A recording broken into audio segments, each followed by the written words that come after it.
Halo, saya Shirley Jebing. Banyak sekali komen-komen seperti ini. Laporin polisi, C. Kok nggak lapor sih? Cepat lapor polisi.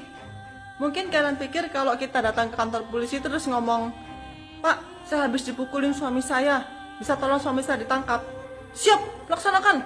Terus mereka langsung, Nino, bawa mobil polisi nangkap suamimu, diborgol tangan ke belakang, digelandang masukin penjara. Tidak, Besti. Para korban KDRT yang sudah pernah lapor ke polisi pasti tahu kenyataannya nggak seperti itu. Pengalaman pribadi saya sendiri, saya tanggal 9 Agustus 2024, saya melaporkan ke polisi. Saya waktu itu pergi ke polsek.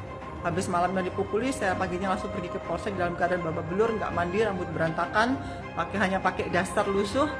Dan saya waktu itu oleh polsek disuruh pergi ke Polrestabes, karena di Polrestabes itu khusus untuk ngurusi KDRT, kalau polsek tidak menangani. Dan saya nyetir lagi jauh-jauh ke polsek, jaraknya mungkin hampir 45 menit, 1 jam. Saya nyetir sendiri sambil nangis dengan anak perempuan saya, kita berdua sambil menangis, ketakutan, gemetar. Sampai di Polrestabes sekitar jam setengah 12, saya waktu itu dalam keadaan gemetar, ketakutan, dan juga karena lapar mungkin ya.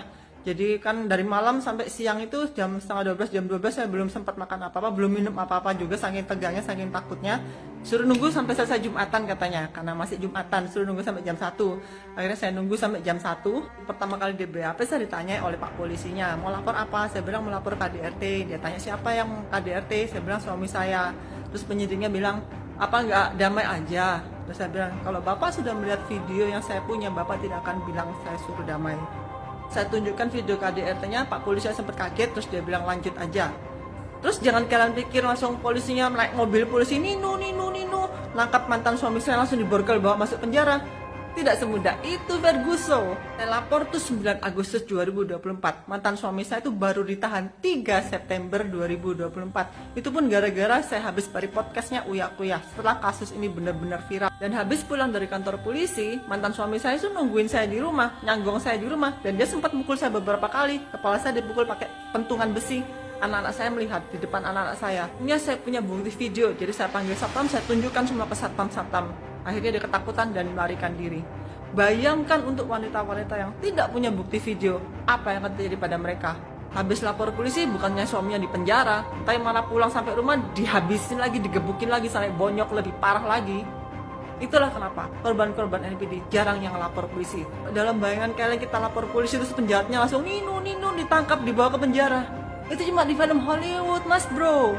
Di negara ini nggak ada yang kayak gitu. Thank you. God bless you.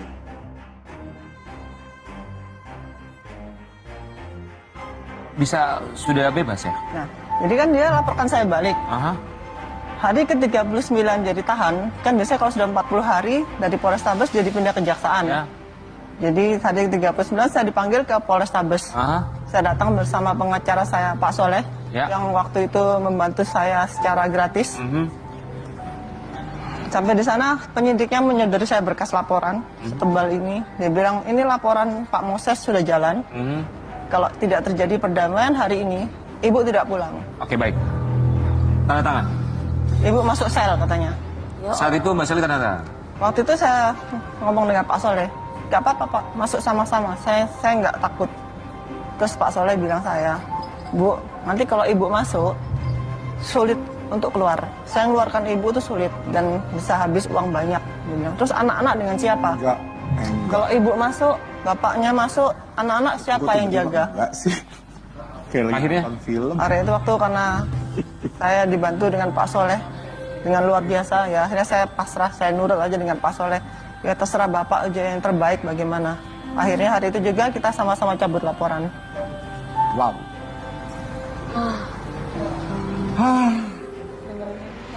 Tapi pemirsa yang nonton Assalamualaikum warahmatullahi wabarakatuh. Apa kabar Kofijan semuanya? Semoga kita selalu dalam lindungan Allah Subhanahu wa taala. Kembali lagi Cak Muam mengingatkan bahwa beberapa hari nanti Cak Muam akan mengaktifkan kembali channel Nun Media, yang itu isinya adalah sejarah dan kebenaran-kebenaran Islam. Yang video-video mungkin dulu di Kof Media Channel ataupun narasi-narasi dulu pernah Cak Muam buat di Kof Media Channel, itu akan Cak Muam buat ulang di Nun Media Channel. dan itu semuanya isinya hanyalah kajian-kajian Islam, tidak akan membahas masalah kekristenan. Dan kekristenan ataupun orang-orang sedeng kita masukin di sini semua.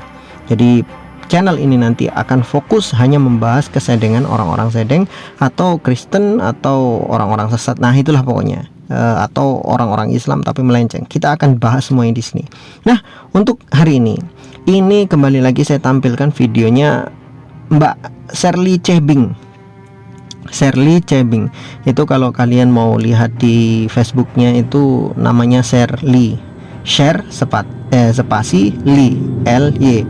Nah, dia banyak sekali mengupas tentang kebobrokan yang ada di dalam gereja, terutama gereja Katolik. Ya, karena yang diserang ini pastor Moses.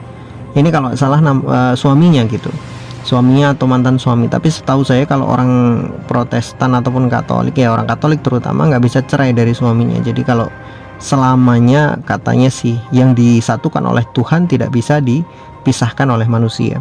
Jadi selamanya tetap suami istri, meskipun terkadang di dalam rumah tangga mereka istrinya selalu mendapatkan perlakuan yang buruk. Nah, pendeta Moses ini ya perlakuannya sudah luar biasa kepada Mbak Shirley Chebing ini. Pernah Mbak Shirley Chebing menegaskan dulu dia pernah mengalami KDRT, dihajar habis-habisan sama suaminya. Lapor polisi, boro-boro ditanggepin, dicuekin aja, nggak ditanggepin apa-apa. Suaminya nggak ditangkap juga. Dan yang ada adalah Mbak Shirley dilepaskan, suruh pulang lagi. Ya suruh pulang lagi, ya sampai rumah ya dihajar lagi sama suaminya. Inilah polisi. Jadi saya juga mengutarakan kekecewaan yang sangat-sangat berat dari cerita Mbak Shirley ini. Ya kalau kita berbicara tentang polisi Konoha ya mungkin ya, mohon maaf, ini kan Mbak Shirley kan ngelapornya mungkin ke polisi Konoha ya. Kalau polisi Indonesia kayaknya enggak ya. Nih Mbak Shirley lapor ke polisi Konoha diperlakukan seperti itu. Memang dasarnya kebanyakan polisi Konoha itu laporan itu harus di bawahnya ada amplop yang isinya duit. Kemudian selain itu juga harus nunggu 2 kali 24 jam baru bisa diproses.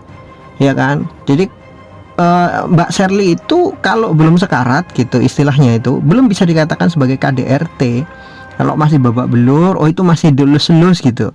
Itu masih di apa bahasa kita itu? Oh masih dielus-elus aja, itu masih disayang-sayang kok. Belum KDRT itu. Baru juga babak belur. Kalau udah kritis nah baru KDRT itu namanya. Nah, itu polisi Konoha. Mohon maaf ya.